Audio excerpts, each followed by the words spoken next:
E se eu dissesse a você que nosso governo está ocultando provas definitivas da vida alienígena? Uma pesquisa recente revela que 40 milhões de americanos viram ou conhecem alguém que avistou um OVNI. Mas políticos e líderes militares continuam a negar a existência de extraterrestres.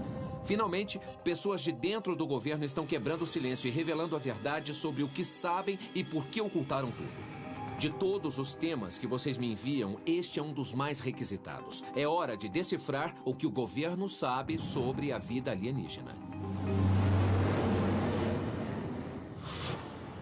Eu sou Brad Meltzer. Passei minha vida colecionando histórias, sinais, símbolos e códigos escondidos, mas à nossa vista. Alguns se tornaram base para os meus romances, mas eu só arranhei a superfície das coisas. Agora a história me deu recursos para investigar a fundo. Este é Decifrando Códigos. Decifrando Códigos.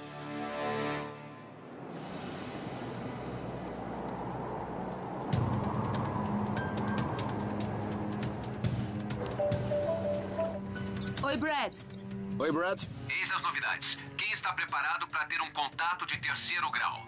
Ah, sem essa. Como em Alien? Tá legal, eu posso sentir daqui o ceticismo de vocês. Só um pouco. Eu acho que sou eu. Bom, eu devo dizer que há várias pessoas de excelente renome e muito inteligentes que discordariam de vocês. Sério? Como quem? O ex-presidente Ronald Reagan. Fala sério? É? O ex-presidente Jimmy Carter. O quê? O ex-primeiro-ministro Mikhail Gorbachev. Eles foram chefes do Estado e podem ter evidências. É Eu tô estranho. dizendo que as pessoas realmente acreditam nessas coisas. E o primeiro lugar que deveriam visitar é o local do mais famoso incidente americano com OVNI. Roswell, Novo México. Tá. Você pode pensar que já ouviu isso antes, mas tem mais. Eis o que a maioria das pessoas sabe sobre Roswell, Novo México. Em julho de 1947, um porta-voz do governo publicou uma matéria no jornal dizendo que haviam recuperado um disco voador. No dia seguinte, os militares retiraram a declaração e alegaram que o objeto era apenas um balão meteorológico, não um disco voador. Mas o que a maioria das pessoas não sabe é que em junho de 1947, um piloto chamado Kenneth Arnold, sobrevoando o estado de Washington, reportou ter visto algo estranhamente similar. Ele avistou objetos luminosos em formação de V à velocidade de 2.720 km por hora e disse que eles voavam como pires lançados sobre a água. Arnold se tornou a primeira pessoa a relatar um disco voador e fez isto apenas 2 semanas antes de Roswell.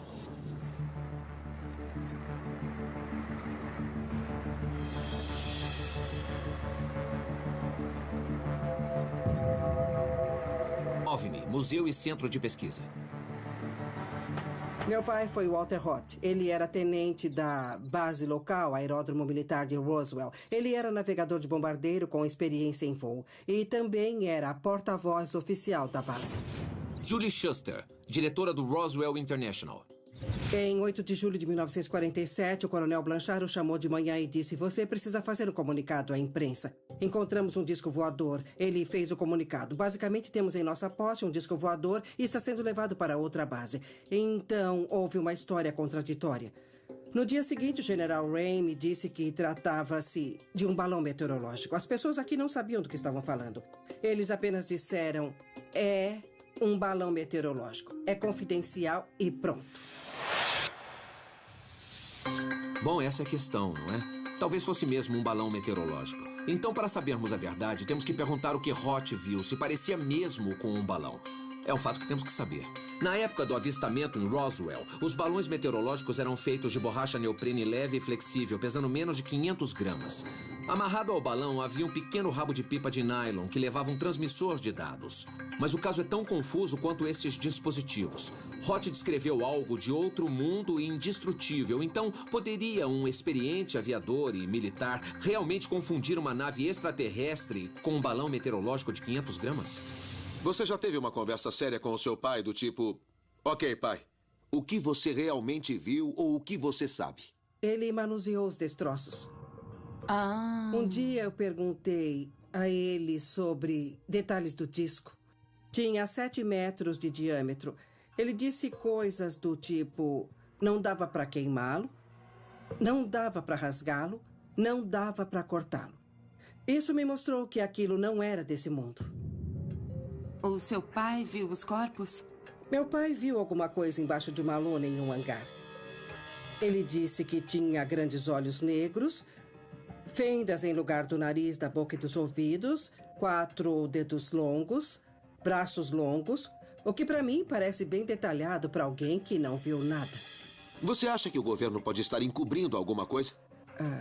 Minha opinião? A opinião geral de provavelmente 75% das pessoas que visitam o museu? Sim, o governo está escondendo alguma coisa.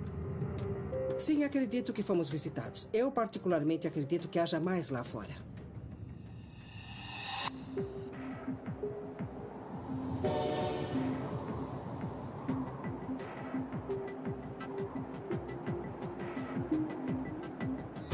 Precisamos entender o que temos aqui. Esta aeronave pertenceu à unidade Bombwing 509, que lançou as bombas atômicas em Hiroshima e Nagasaki para acabar com a Segunda Guerra Mundial. Estas unidades não eram típicas, eram as melhores que tínhamos. Os melhores pilotos, os melhores navegadores. Dizer que podiam manusear e lançar bombas nucleares, mas eram estúpidos demais para saber a diferença entre um balão meteorológico e um disco voador, é uma coisa em que eu não acredito. Dennis Balthazar, engenheiro. O prédio atrás de nós era o Hangar 84, em 1947. Os destroços encontrados no rancho 100 quilômetros a noroeste daqui foram trazidos e armazenados neste hangar por um curto período de tempo. Nós também temos testemunhas que alegam ter visto corpos dentro do hangar. Um corpo do incidente? A maioria das pessoas com quem conversei disse que eles eram o que chamaríamos de humanoides. Walter Roth me contou que viu um corpo no chão parcialmente coberto por uma lona. E disse também que era do tamanho de uma criança de 12 anos. Eles tinham as características de um humano comum, exceto pelos grandes olhos e a grande cabeça. Dizem que eles têm 4 dedos em vez de 5, são bem magros... Diferente de tudo o que alguém já viu. Qual é a sua opinião sobre este humanoide? Com base nas informações que obtive nos últimos 15 anos, 15 ou 20 anos de testemunhas, eu tenho que acreditar que não era deste planeta. É fácil pensar que estes relatos foram influenciados por imagens populares e filmes da época. Porque olhos grandes, cabeça oval e pele cinza é a descrição de todo alienígena que você já viu em filmes de ficção científica, não é? Mas muitos destes relatos surgiram depois de serem vistos extraterrestres. E muitos filmes alegam ter se baseado nas descrições feitas por essas pessoas. Então quem veio primeiro? A galinha ou o ovinho verde? O que aconteceu com os destroços que foram encontrados? Os destroços, até onde sabemos, foram levados para a base da Força Aérea Wright-Patterson, em Dayton, Ohio. E hoje estão na Área 51 por motivo de segurança. Então o senhor está dizendo que provavelmente ainda há destroços na Área 51 da nave que caiu perto aqui. Com certeza há. É difícil entrar na Área 51? Não existe nenhuma chance. Eu estive lá em 2006, a uma estrada de terra de 21 quilômetros até lá. E não existem cercas.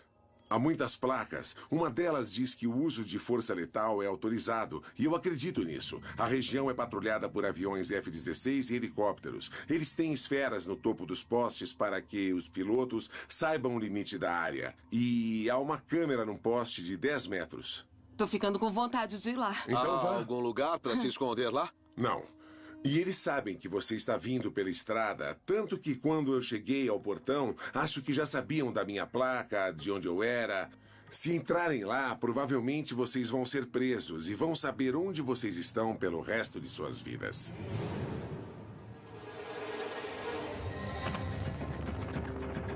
Eu acho que alguma coisa está sendo encoberta, mas o que eu não sei é em que ponto o encobrimento começa.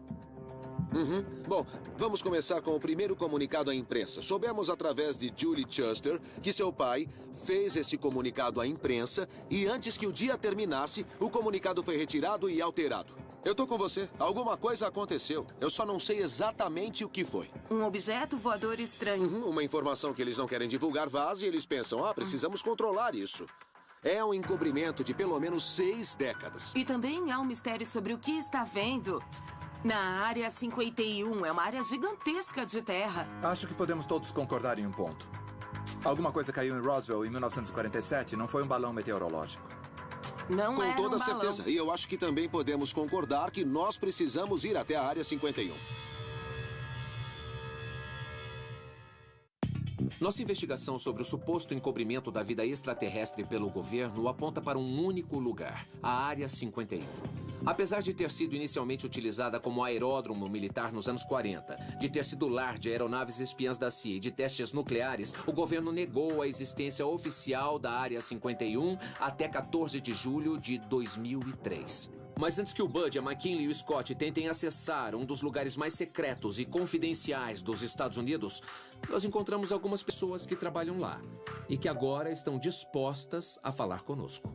Museu de Teste Atômico. Fui informado de que o que eu estava protegendo era mais confidencial do que a bomba atômica. Richard Mingus, guarda da antiga Área 51. Posso perguntar o que o senhor estava protegendo? Nos disseram que era um avião de reconhecimento meteorológico. Então, mesmo com sua autorização de guarda, mentiram para o senhor sobre o que exatamente estava protegendo? Ah, claro, e era assim que precisava ser. Este é o cara que você quer ao seu lado. Eu adoro esse homem. Ele foi uma das primeiras pessoas a servir na Área 51. Recebeu uma ordem para ficar calado em seu primeiro dia, em 1957. E esta ordem nunca foi oficialmente revogada. Eu quero que ele nos conte absolutamente tudo. Mas ele ainda está honrando suas ordens. Temos que respeitá-lo. Mas você acha que eu não vou perguntar o que ele viu na Área 51? Claro que vou. O senhor tinha acesso à área toda? Podia ir a qualquer lugar que quisesse? Não, havia um prédio, um hangar que era proibido a quase todos. Havia talvez 6 ou 12 pessoas que podiam entrar. E o senhor nunca viu o que havia lá? Vi. O senhor viu? Sim. E pode dizer o que havia lá? Não. Uau. Bem, todos cometem erros. Foi um fim de semana. Eu estava caminhando, checando todas as portas, me certificando de que estava tudo trancado e fui até esse hangar no qual não podia entrar. Eu chequei a porta e estava aberta. O senhor viu alguma coisa que não pode discutir com a gente e após todos esses anos ainda não pode falar sobre isso? Eu nunca contei a ninguém. O governo tem tornado público todo tipo de documento secreto, desde o Watergate à prisão de Guantánamo, da invasão da Baía dos Porcos à Guerra do Vietnã. E até mesmo os ataques de 11 de setembro. Todos estes assuntos são extremamente delicados e o governo adoraria controlá-los. Mas eles obedeceram o ato de liberdade da informação e abriram as informações para o público. Mas por que a Área 51 é um tópico assim tão sensível a ponto de o governo se recusar até mesmo a fornecer simples detalhes? Eu preciso fazer uma pergunta óbvia. O senhor trabalhou lá por vários anos na Área 51. Por acaso viu ou ouviu falar sobre seres ou naves extraterrestres naquela propriedade? Não. Nenhuma vez? Não. O senhor diria se tivesse? Não. Bom, e o outro pessoal? As coisas eram muito rígidas quando entrou lá. Será que todos que trabalharam lá são tão discretos quanto o senhor? Bem, eu não gosto de entrar no assunto que você quer discutir. Uma área que é muito importante no que concerne a segurança nacional. Na verdade, depois de eu ter saído, o programa para o qual Bob Lazar foi designado seria, acredito eu, mais secreto se eles o tivessem mantido no maior sigilo possível. Muito menos pessoas saberiam sobre isso hoje.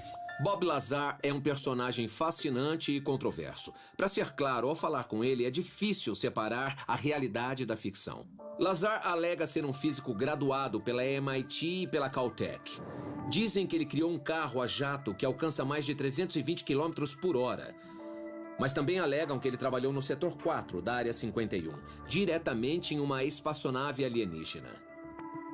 E é claro, este fato é negado pelo governo. E as instituições nas quais ele jura que se graduou, MIT e Caltech, não têm registros de sua presença. Em sua defesa, Lazar diz que o governo apagou todos os seus registros após ele revelar à mídia detalhes específicos sobre os 9 discos voadores na Área 51. E aqui está o mais interessante. Lazar não alega só ter visto naves alienígenas, ele também afirma ter visto aliens. Casa dos Lear, Las Vegas, Nevada. Estamos pesquisando a Área 51 e o nome Bob Lazar aparece sempre. Soubemos que são amigos, está correto? Sim, eu conheci o Bob no verão de 1988. Ele nos levou para ver um dos discos voadores voar. John Lear, perito em aviação. Na verdade, fiz um pequeno mapa aqui, bem aqui neste ponto. Foi onde paramos o motorhome. Peraí. Você pegou um motorhome para ir ver discos voadores? Isso. Com Bob Lazar. Com o Bob. Nossa. Eu armei meu telescópio Celestron. Nós estávamos aproximadamente nesta posição. Olhamos sobre as montanhas e vimos um disco subir, ir para a esquerda, para a direita. E isso acontece? Todos os dias. John Lear é um cara bem humilde e modesto. Então me deixe exaltar suas qualidades. Ele foi simplesmente um dos pilotos mais experientes da história dos Estados Unidos. E ele pilotou 150 tipos de aeronaves. Foi o único homem a receber todos os certificados de piloto emitidos pela FAA. Possui 18 recordes mundiais de velocidade e voou em missões para a CIA. A propósito, seu pai Bill Lear inventou uma coisa chamada Learjet. Quando o assunto é voar, encontramos poucas pessoas no planeta com mais conhecimento ou experiência do que John Lear. Vamos imaginar que eles estão pilotando discos voadores e que há alienígenas na Área 51. O que eles estão fazendo com eles? Os alienígenas nos fornecem tecnologia e nós a utilizamos. Realizamos a engenharia reversa nas naves para saber como as constroem? Correto. Nós tentamos a engenharia reversa, mas estão milhões de anos à nossa frente. O senhor acha que a companhia do seu pai estava envolvida no processo de engenharia reversa da nave do acidente? Com certeza. Na verdade, a primeira companhia que meu pai criou foi a Motorola. E depois ele saiu e formou sua própria empresa, a Lear Incorporated. Ele se envolveu em todos esses acontecimentos e gerou novos projetos. Tá legal, uma pausa. Se o que John Lear diz é verdade, então temos uma resposta. Por que o governo quer negar que os extraterrestres existem ou que fizemos contato? Uma razão. Porque o governo está, na verdade, copiando a tecnologia alienígena. E antes que você caia da cadeira, considere por um segundo o contexto histórico. Nós estávamos em uma guerra fria que se agravava rapidamente. Uma guerra combatida com espionagem, ciência e armas futurísticas. Em tempos como este, vai me dizer que você não faria qualquer coisa para manter a vantagem tecnológica sobre seus inimigos. E eis o que temos certeza. Em julho de 1947, algo caiu em Roswell, Novo México, e foi rapidamente recuperado pelo exército. Apenas 3 meses depois, Chuck Yeager realizou o que os cientistas acreditavam ser impossível. Ele quebrou a barreira do som, atingindo cerca de 1.234 km por hora. Agora, John Lear diz para nós que seu pai teve contato com aliens e criou seu primeiro telefone móvel nos anos 40. Isso foi antes da televisão em cores, das rodas nas malas, em uma era que os médicos ainda acreditavam que o cigarro fazia bem para você. Em 1969, a Motorola fez um grande avanço, como na frase "um pequeno passo para o homem, um grande salto para a humanidade". Neil Armstrong falou com a Terra usando um Motorola, que por acaso funcionava no espaço. Dá para acreditar nisso? John, muitas das pessoas com as quais falamos e que tinham acesso como guardas levam isso muito a sério e não falam sobre as coisas que viram. Por que Bob Lazar quebrou o silêncio, por assim dizer? Porque ele sentiu que o público precisava saber o que estava acontecendo. Como pode algo tão grande que afeta todos nós ser mantido em segredo? Prontos para mais um fato incrível? Vocês sabem o que houve com Bob Lazar após seu suposto encontro com aliens? Ele fundou uma companhia chamada United Nuclear. Eles são uma empresa científica que vende itens como minérios radioativos, superímãs e aerogel. O material sólido mais leve e de densidade mais baixa que o homem conhece. Esta coisa é tão leve que pesa só 3 vezes mais do que o ar, mas pode suportar 1000 vezes o seu peso. E seu ponto de fusão é de 1.200 graus Celsius. Eu sei que sou estranho, mas temos que admitir. As pessoas que alegam ter tido contato com alienígenas parecem ter subitamente criado materiais e tecnologia nunca antes vistos na Terra. Como eles conseguem manter este segredo por tanto tempo?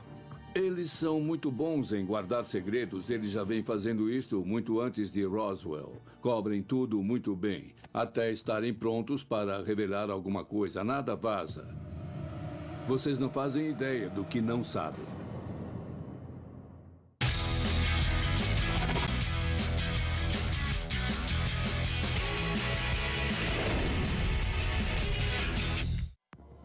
Até este exato momento, nossa investigação sobre o suposto encobrimento da vida extraterrestre pelo governo revelou incríveis histórias sobre pessoas avistando naves extraterrestres e corpos de alienígenas. Oficialmente, tudo o que o governo diz sobre a Área 51 é que se trata de uma base de operações próximo a Groom Lake, Nevada. Mas nós confirmamos que é um local de testes para aeronaves e armas experimentais utilizadas pela Força Aérea e pela CIA.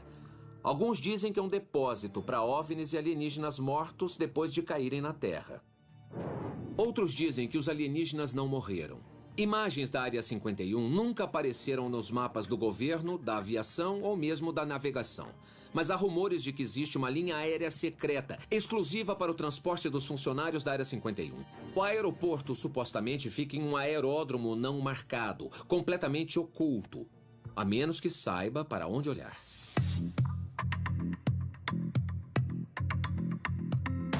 Bem-vindo a Las Vegas, Nevada. Achamos que estes são os aviões que levam as pessoas à Área 51. Aqueles aviões ali? Exato, são da Janet Airlines, o que é bem estranho. E com certeza nós estamos falando de centenas de empregados. Janet Airlines possui 6 737s com capacidade para cerca de 190 passageiros cada e 5 jatos menores. É uma frota capaz de transportar 1.200 pessoas por dia para um lugar que não existe. Ninguém sabe por que o nome Janet foi escolhido, mas alguns alegam ser o acrônimo em inglês para Conexão Aérea para o Transporte de Funcionários. Outros dizem que é só outro terminal que não existe.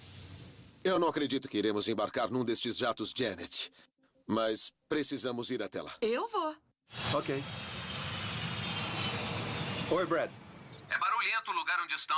Bom, estamos no aeroporto. Estamos vendo os aviões que levam as pessoas à Área 51. O local que oficialmente não existe. Temos que comprar 3 passagens. Olha, eu acho que não vai ser possível fazer isso. Então, nós estamos pensando em dirigir até a Área 51. O que você acha da ideia? Eu adorei. É para isso que estamos aqui, não é? Eu só espero que a gente não acabe dizendo parecia uma boa ideia na hora. Vamos ser cuidadosos e se lembrem, este é um lugar que não existe. Se alguma coisa acontecer com vocês, vai ser como se nunca tivesse acontecido. Bom, vamos decorar nossos telefones. Da última vez que fomos presos, não sabíamos os telefones de ninguém. Teremos seu telefone, você terá o dinheiro da fiança e sabe que estamos indo lá. Se alguma coisa acontecer com vocês, eu espero que seja um problema que possa ser resolvido com fiança. Ele tá brincando com a gente de novo. Acho que não. Eu espero que sim. Para chegar à Área 51, é preciso viajar por uma estrada conhecida oficialmente por Rota 375, mas popularmente como Rodovia Extraterrestre. A Área 51 faz fronteira com a região Yucca, no Nevada Test Site, onde mais de 700 testes nucleares foram realizados. E se você acha que a vizinhança não poderia ser pior, o depósito de lixo nuclear das montanhas Yucca fica a 70 quilômetros a sudoeste. No centro da Área 51 está Groom Lake, uma planície de sal com cerca de 5 quilômetros de diâmetro. No lado sul, há uma série de pistas de pouso, um dormitório, um corpo de bombeiros e até campos de beisebol e quadras de tênis. A Área 51 tem mais hangares do que uma base militar típica, supostamente para prover mais cobertura e confidencialidade para a área. Muito bem. Por que a polícia mandou parar? Não é com a gente. Tá, são vários carros de polícia, as luzes estão acesas. Acham que estão vindo da Área 51? Estávamos a poucos quilômetros da Área 51 quando avistamos vários carros correndo em nossa direção. As luzes estavam ligadas, as sirenes também. Nós encostamos e nenhum de nós acreditou no que viu em seguida. Olha, tem uma coisa branca gigante vindo por aqui. Fala sério? É uma carga larga. Olha isso, é mais do que uma carga larga. Tá tomando Olha só, lá vem ela. Olha! Aquela coisa é enorme. Meu Deus. McKinley, você que é engenheira, o que acha que pode ser aquela coisa enorme que passou por nós? Eu já transportei turbinas e geradores para centrais elétricas que eram menores do que aquilo. E para que tantos policiais? Não. Nunca, Entendo. nunca. Olha, eu acredito que seja para encobrir alguma coisa que não querem que seja vista, para que fique protegido, entende? Então, a pergunta é, o que é aquilo e para onde está indo? Sabemos de onde veio. Olhos abertos, pessoal. Isso não é fácil de achar. Não. É certeza que estamos no lugar certo? Eu não quero ficar sem gasolina aqui. Claro que não está no GPS, então... Onde está a nossa referência? Pro oeste? É. Tá, isso deve estar certo. Eu nunca vi nada tão deserto, nem a tundra do Alasca. É bizarro, não parece ser da Terra. Seria um bom lugar para alojar alienígenas. Eles podem alojar qualquer coisa na Área 51, qualquer coisa. Vejam como é difícil chegar lá. Bom, se tiver sorte, pode chegar voando.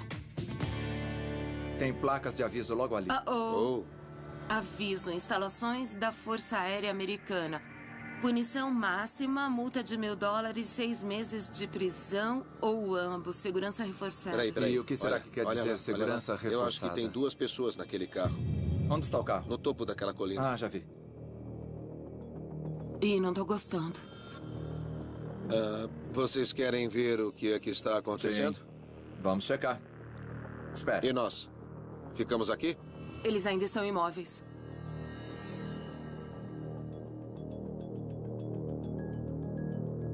É contra a lei entrar nessa área sem o consentimento do comandante dessa instalação. Alguém tem essa permissão? Eu não tenho. Eu não. Ela tem um nome. Base da Força Aérea Nellis. É uma instalação secreta. É uma fachada. Vocês querem... Não, agora não. As pessoas têm opiniões diferentes sobre a Área 51, mas uma coisa sobre a qual todos concordam é que a segurança aqui é extremamente rigorosa. Sabemos que precisamos prestar muita atenção às suas regras. Muito bem, tem uma estrada bem aqui sem placas de não invada. Será que a gente pode subir a colina? O que é que vocês acham disso? Acho que podemos. Isso vai dar uma visão ampliada de tudo por aqui. Já fizemos isso antes. Vamos ver se não tem mesmo placas de não invada. Enquanto caminhamos, eu vou observar se aquele carro não começa a vir em nossa direção. Se ele vier, damos o fora daqui. Tem várias câmeras de vigilância. Olha, tem outra ali. Olhem que estranho. Elas têm o mesmo perfil de um cactus. A vista daqui é bem melhor. Estamos chegando perto da caminhonete. Eu não tô gostando. Esse lugar é incrível. Olha só. Eu realmente preciso conhecer este lugar para me esconder por aqui. Eis o fato mais interessante sobre a Área 51. Ela foi construída no topo de uma mina de prata. Isso significa que há uma malha de túneis subterrâneos e cavernas. Os objetos mais confidenciais e secretos devem estar no subsolo. Então, o que temos são câmeras de vigilância à esquerda. Temos uma caminhonete no topo da colina à nossa frente com 2 homens dentro. E temos um tipo de base de informações no topo da montanha mais alta desta área. Só porque esse é um bom esconderijo não significa que tenha naves e corpos alienígenas. Eles podem estar escondendo qualquer coisa. Olha, a caminhonete está se movendo. Tá vindo pra cá. É. Querem começar a descer a colina agora? Ok. Sim, Vamos pro descer carro. rápido. Eu não tô gostando nada Vai, disso. vamos mais Eles rápido. estão encarando a gente. Vai, rápido, rápido. Depressa, vamos pro carro. Ih, não tô gostando. Ligaram as luzes. O que eles querem? Bom, Eu não tô gostando apenas olhem nada pra frente, disso. tá legal? Eles estão encarando Não a olhem gente. pra eles. Não Vai, olhem. vai. Isso.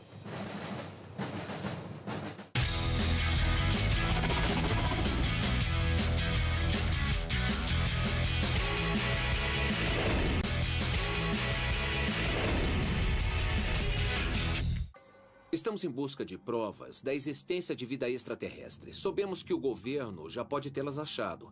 Agora a questão é o que exatamente eles sabem e por que eles não compartilham conosco.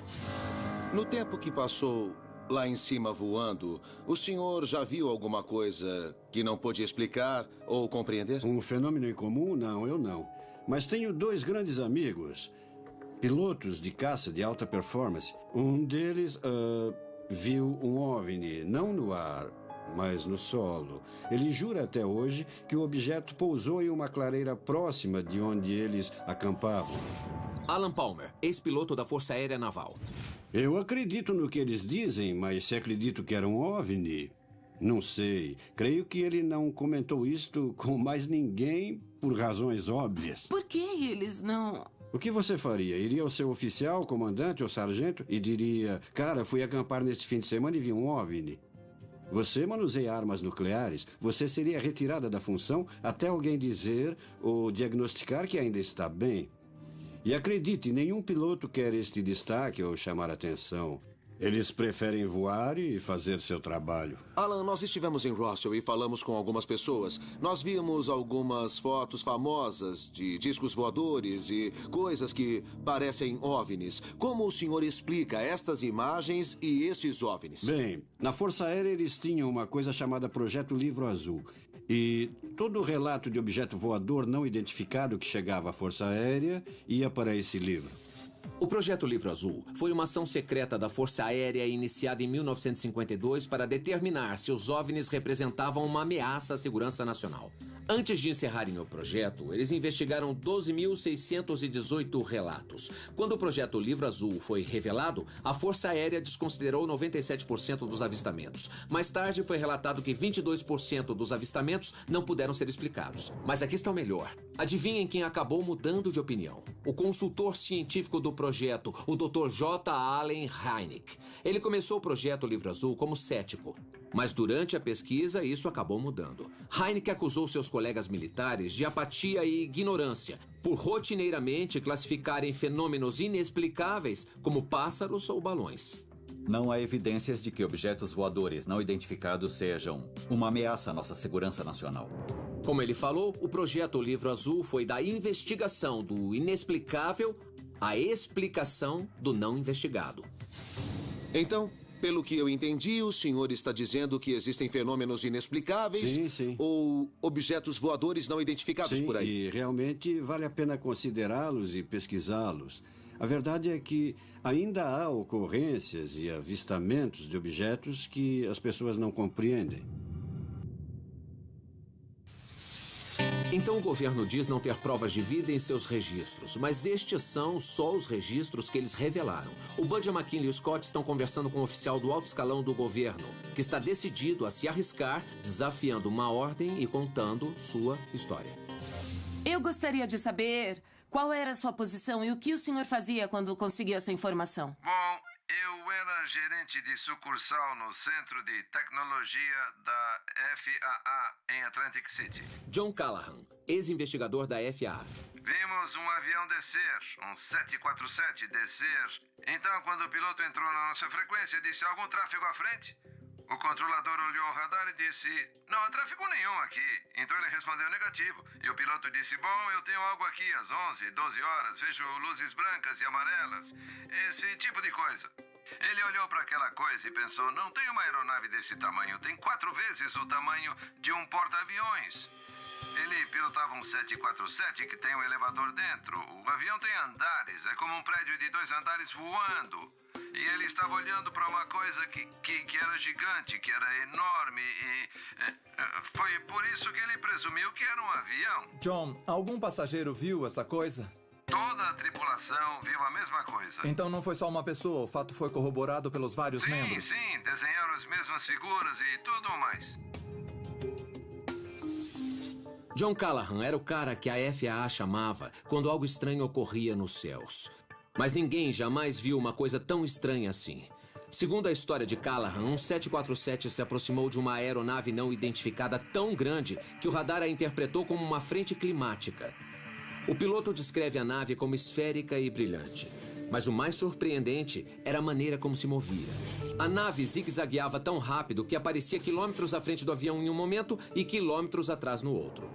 O incidente preocupou tanto os superiores de Callahan que eles alertaram de imediato a Casa Branca e convocaram a equipe especial de investigação do governo. A propósito, o próprio presidente Reagan alega ter visto um OVNI de um avião em Bakersfield em 1974, muito antes de se tornar presidente. Reagan disse que ele emitiu uma luz branca brilhante e, como disse em seu relato, nós seguimos o objeto até Bakersfield e, de repente, para nosso espanto, ele sumiu diretamente para os céus. Bom, eu voltei para o quartel após ver tudo aquilo. O almirante soube que eu estava no prédio, me chamou e disse: quero que me fale rapidamente sobre o que encontramos. Eu fui na sala dele e contei o que aconteceu. Então ele disse a um de seus assistentes: cancele todas as minhas reuniões desta noite, remarque para a próxima semana. Depois disse para nós: eu vou ver o Reagan. Vamos entregar isto para o grupo de pesquisa científica do presidente. E o material foi entregue a um grupo de 3 cientistas. Eles se pareciam com Einstein, tinham longos cabelos grisalhos, despenteados, vestiam belos ternos, mas eram esquisitos. E havia 3 caras com eles da CIA. Então, um dos cientistas sai e diz: este evento nunca aconteceu. Nós nunca estivemos aqui. Vamos confiscar todas essas informações e vocês vão jurar segredo. Então eu disse a ele: o que acha que era aquilo? E ele respondeu: é um OVNI. E aquela foi a primeira vez que eles tiveram alguns minutos de dados de radar para analisar. E ele disse, olhem eles lá, eles estavam babando para colocar as mãos em todo aquele material.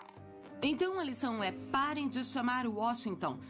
Parem de chamar Washington quando isso acontecer, não há mais porque... ninguém a chamar. Se você chamar a imprensa, vão achar que você é louco de qualquer forma. Eles sofreram uma lavagem cerebral do tipo, se os OVNIs existissem, o governo saberia e o governo lhes diria. Eles sabem o que é bom para você e eles sabem o que você deve pensar.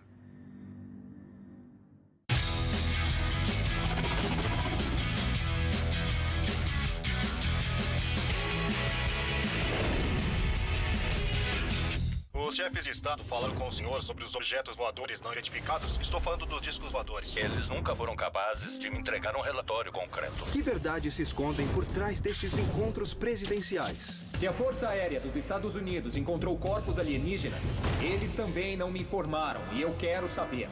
Que verdades se escondem por trás destes encontros presidenciais? Era, sabe, uma luz no céu que era muito diferente. Não tinha visto isso antes. Havia aproximadamente umas 20 pessoas que o viram. Acho que é hora de abrir os livros sobre questões que ficaram no escuro, porque o povo americano, francamente, pode lidar com a verdade. Hangar 1. A seguir. No H2. Muito mais história.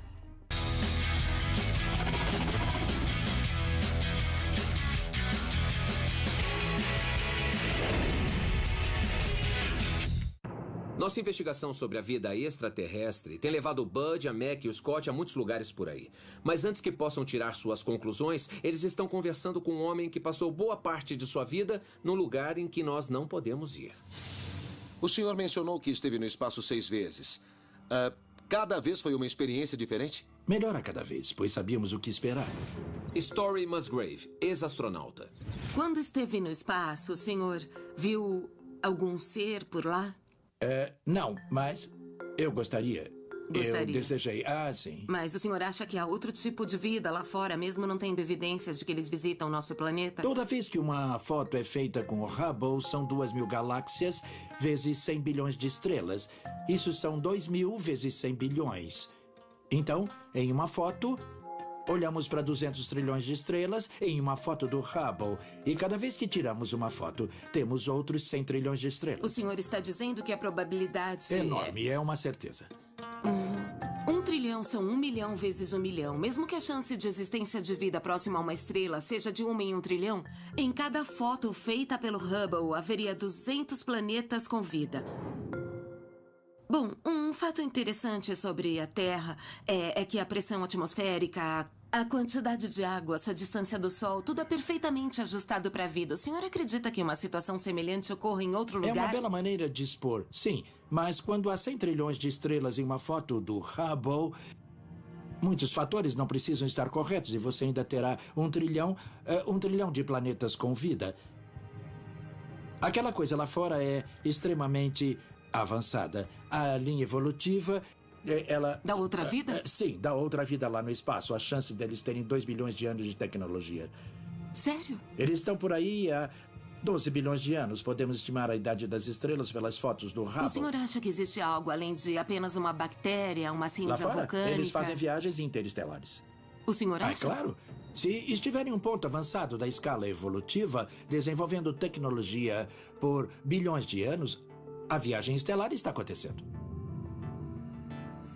Então, se pensarmos que em 200 anos nós passamos, talvez, de um arado puxado por cavalo para a internet, o iPhone... Para mim, nascido e criado. Quando eu era garoto, a locomotiva a diesel não existia, só a vapor. Da locomotiva a vapor a astronauta. Da locomotiva a vapor ao espaço. O que poderia fazer uma outra forma de vida em 1 bilhão de anos? Em 1 bilhão de anos. Hoje há um computador mais potente em um celular do que havia na Apollo 11. E esta nave levou e trouxe o homem da Lua. Estes são os avanços tecnológicos que qualquer baby boomer se recorda porque mudaram para sempre suas vidas. Então imaginem o que poderíamos fazer nos próximos 10, 100 ou até 1000 anos. Mas não é sobre isso que o astronauta está falando. Ele está falando de 1 bilhão de anos adiante, quando nossos descendentes olharem para nós e para nossa tecnologia como nós olhamos para os homens das cavernas. Story, se está totalmente certo de que existe outra vida por aí há 1 bilhão de anos e que estão realizando viagens estelares, por que ainda não nos visitaram? Em primeiro lugar, precisamos olhar as estatísticas. Sim, existem viagens estelares acontecendo, mas há vários lugares para ir. Mesmo com as viagens estelares, as distâncias são longas. Quanto pode afirmar? O máximo possível, mas não tenho evidências. É estatístico, é o poder da vida. Nós temos 4 milhões de espécies aqui. Então a vida não criou apenas várias espécies. A vida criou músculos e habilidades para sobreviver em condições favoráveis. E existe o fator tempo. Junte tudo e a vida está em qualquer lugar. Em algum outro lugar além daqui? Sim. Uhum. O Budjamek e o Scott exploraram a fundo os fenômenos alienígenas conhecidos e acharam informações pouco conhecidas. Eles conversaram com fontes confiáveis que contaram a eles histórias incríveis.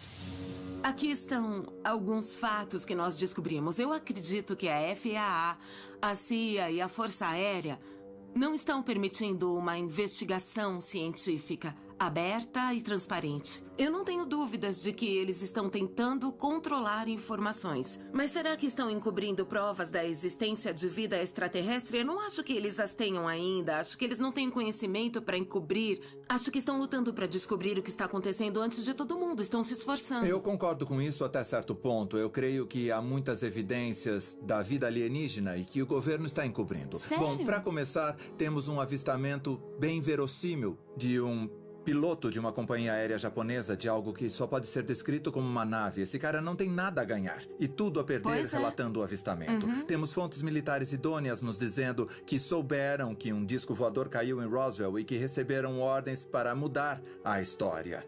Manter segredos militares para a nossa segurança é uma coisa boa, mas para mim parece que encontramos evidências críveis durante a nossa investigação. Se eu penso que o governo está encobrindo a existência de vida alienígena, eu acho que não.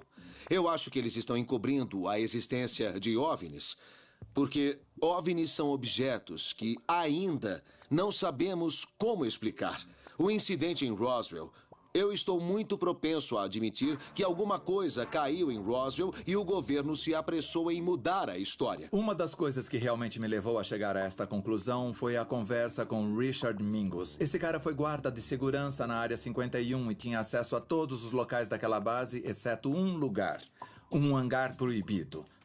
Mas ele acabou olhando lá dentro e viu algo que até hoje não pode falar a respeito. Eu acredito sim que haja outra forma de vida além do que há no nosso planeta. Não podemos sequer imaginar o tamanho do universo. Em algum lugar há condições corretas para algum tipo de vida existir. Eu concordo com vocês sobre a existência da vida alienígena, mas quero dizer uma coisa. Acho que muito do que ouvimos são sonhos que as pessoas tiveram, imaginações que há pessoas um pouco lunáticas. Mas muitas das evidências que descobrimos ao longo da nossa investigação me fazem pensar que talvez não tenhamos sido visitados. Isso me faz lembrar da conversa que tivemos com Story Musgrave. Perguntamos a ele de repente: o senhor viu alguma coisa? Ele pensou e disse: não, mas gostaria muito. Bom, deixa eu fazer uma pergunta. Você acha que os alienígenas existem? Em qualquer lugar do universo? Eu vi um OVNI. É brincadeira, vai. Você não diz por aí que viu um OVNI por inúmeras razões. Porque parece que você é louco, né? Certo. Eu era um garoto. Eu tinha 8 anos e estava viajando com a minha família. E meu pai olhou para o céu de dentro do carro e o parou imediatamente. Tinha um objeto oval, gigante, brilhando no céu. A luz vinha de dentro. Parecia que tinha fogo ao redor da extremidade. Nós paramos. E vários outros carros também. Todos saíram de seus carros e apontaram para aquela coisa. E ninguém sabia explicar o que era. Eu vou ser honesto, Buddy. Se tivesse me contado essa história antes de iniciarmos nossa investigação, eu teria pensado que talvez você fosse um pouco louco. Mas após tudo o que descobrimos, tudo o que vimos e tudo o que nos foi contado... Isso é incrível. Esta é uma das imagens mais incríveis que eu tenho da minha infância. Bom, eu não tenho pesadelos com isso, nem nada disso, mas isso me surpreende. Se aquilo era de outro mundo, eu não sei. A maioria das estrelas no nosso universo está a mais de 1000 anos-luz de distância. Isso significa que um extraterrestre levaria 1000 anos apenas para chegar aqui. Eles não podem vir mais rápido, porque os físicos acreditam que a velocidade da luz é a velocidade limite do universo, que é impossível para qualquer coisa se mover mais rápido. Mas os físicos também acreditavam ser impossível viajar mais rápido do que o som. Até Chuck e Yeager provar que estavam errados em 1947, quando quebrou a barreira do som. As pessoas pensavam ser fisicamente impossível para um humano correr 1.600 metros em menos de 4 minutos, até Roger Bannister fazer isso em 1954. Lembre-se, só porque uma coisa ainda não aconteceu, não significa que seja impossível. Eu quero acreditar que não somos a única forma de vida no universo. Reagan disse ter visto um OVNI com os próprios olhos, e Jimmy Carter também. E Stephen Hawking, um dos maiores físicos de nossa era, acha que é matematicamente impossível não haver outra forma de vida. Mas ouçam o que Hawking disse, porque ele também nos dá um aviso. Ele disse, nós só precisamos olhar para nós mesmos para ver como a vida inteligente pode se tornar uma coisa que não gostaríamos de encontrar. E diz mais, se os alienígenas nos visitarem, creio que o resultado será o mesmo de quando Cristóvão Colombo chegou pela primeira vez na América. Isto não acabou bem para os nativos americanos. Então, por mais que queiramos acreditar, precisamos sempre ser muito cuidadosos com o que desejamos. Os chefes de Estado falaram com o senhor sobre os objetos.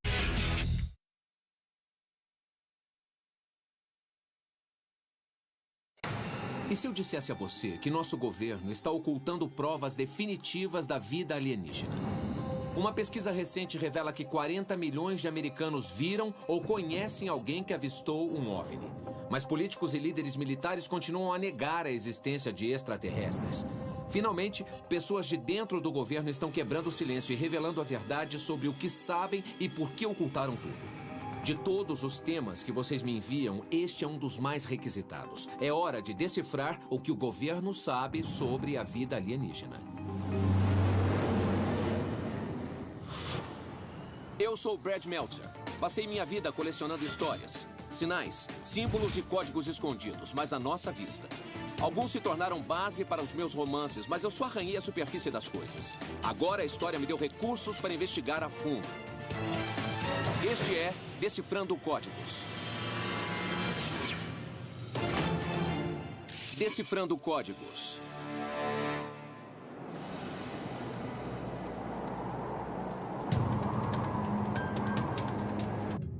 O seu pai viu os corpos? Meu pai viu alguma coisa embaixo de uma lona em um hangar. Ele disse que tinha grandes olhos negros, fendas em lugar do nariz, da boca e dos ouvidos, 4 dedos longos, braços longos, o que para mim parece bem detalhado para alguém que não viu nada. Você acha que o governo pode estar encobrindo alguma coisa? Minha opinião? A opinião geral de provavelmente 75% das pessoas que visitam o museu? Sim, o governo está escondendo alguma coisa. Sim, acredito que fomos visitados. Eu particularmente acredito que haja mais lá fora.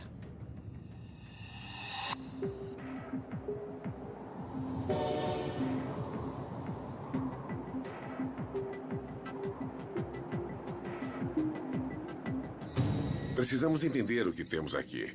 Esta aeronave pertenceu à unidade Bombwing 509, que lançou as bombas atômicas em Hiroshima e Nagasaki para acabar com a Segunda Guerra Mundial. Estas unidades não eram típicas, eram as melhores que tínhamos. Os melhores pilotos, os melhores navegadores. Dizer que podiam manusear e lançar bombas nucleares, mas eram estúpidos demais para saber a diferença entre um balão meteorológico e um disco voador, é uma coisa em que eu não acredito. Oi, Brad. Oi, Brad. Eis as novidades. Quem está preparado para ter um contato de 3º grau? Sem essa. Como em Alien? Tá legal, eu posso sentir daqui o ceticismo de vocês. Só um pouco. Eu acho que sou eu. Bom, eu devo dizer que há várias pessoas de excelente renome e muito inteligentes que discordariam de vocês. Sério? Como quem? O ex-presidente Ronald Reagan. Fala sério? É? O ex-presidente Jimmy Carter. O quê? O ex-primeiro-ministro Mikhail Gorbachev. Eles foram chefes do Estado e podem ter evidências.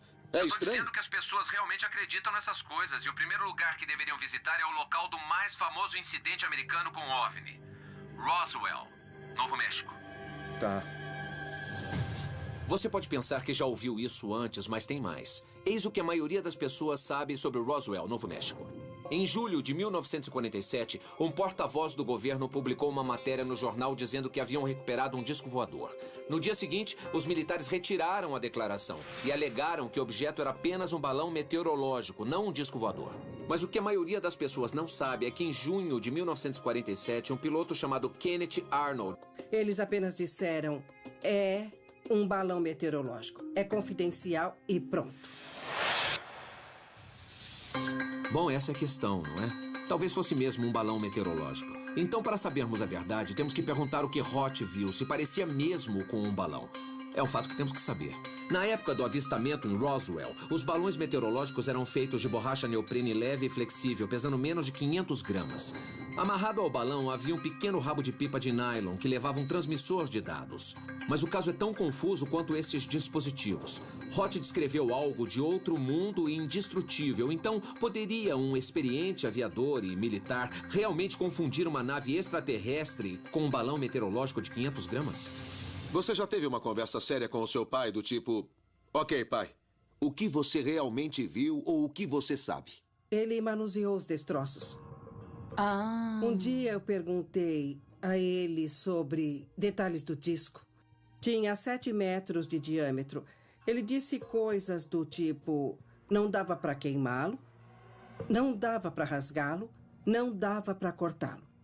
Isso me mostrou que aquilo não era desse mundo. Sobrevoando o estado de Washington, reportou ter visto algo estranhamente similar. Ele avistou objetos luminosos em formação de V à velocidade de 2.720 km por hora e disse que eles voavam como pires lançados sobre a água. Arnold se tornou a primeira pessoa a relatar um disco voador e fez isto apenas 2 semanas antes de Roswell.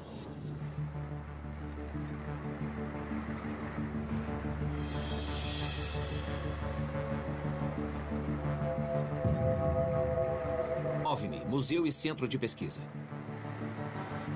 Meu pai foi Walter Hott. Ele era tenente da base local, Aeródromo Militar de Roswell. Ele era navegador de bombardeiro com experiência em voo. E também era a porta-voz oficial da base. Julie Shuster, diretora do Roswell International. Em 8 de julho de 1947, o coronel Blanchard o chamou de manhã e disse: você precisa fazer um comunicado à imprensa. Encontramos um disco voador. Ele fez o comunicado. Basicamente, temos em nossa posse um disco voador e está sendo levado para outra base. Então, houve uma história contraditória.